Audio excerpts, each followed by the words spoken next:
For the viewers doing the math at home there, he does owe more than he has in liquid assets. You're reporting that he has 27 mortgage-free properties that combined are worth over $1 billion. But because of Wednesday's ruling, are there still hurdles with borrowing against his properties? I think the biggest hurdle that he's facing right now is just the enormous amount of legal uncertainty that is inherent in this situation. He's in the middle of an appeals process. There's this appeals court that's saying he can borrow from New York banks, but that might get overturned by the wider appeals court in just a couple of weeks. We don't know what this is going to look like. And frankly, I think there are a lot of lenders around the country who are looking at this and who he might be trying to go to and say, hey, can you give me a loan against this property or that property? And the lenders are looking at all this and saying, we don't want to step anywhere close to this situation. Whether they're in New York or they're out of New York, this is kind of a legal morass that no one really wants to step in. You and our Forbes colleague, John Hyatt, deduced who could loan Trump some or all of the $540 million.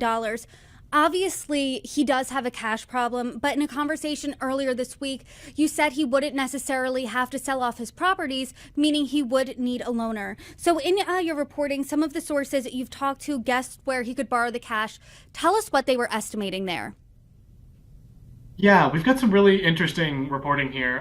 John Hyatt, my colleague, talked to Wilbur Ross, the former Secretary of Commerce under President Trump, and he told us that he thinks foreign banks and foreign lenders are going to be a very promising source of potential cash for the former president.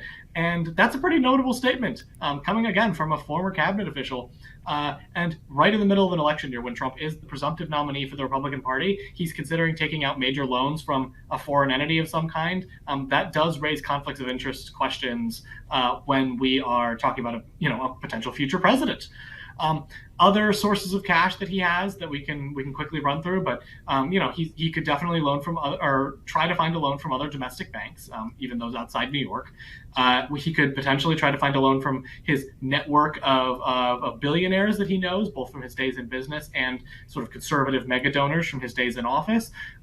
And we have the potential of a bit of a windfall here for him from Truth Social, which is looking like it might have an IPO in March.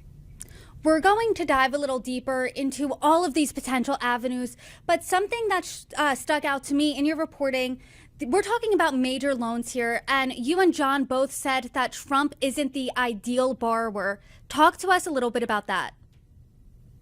Yeah, he's got a bit of a reputation, to put it bluntly. He has a history of bankruptcies, and he is currently enmeshed in a combination of enormous civil suits that have already racked him up $540 million in legal bills.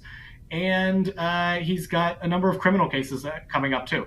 So I'll just say I think there's probably a lot of banks who are looking at that and saying, I don't know whether they're not exactly jumping to lend him money.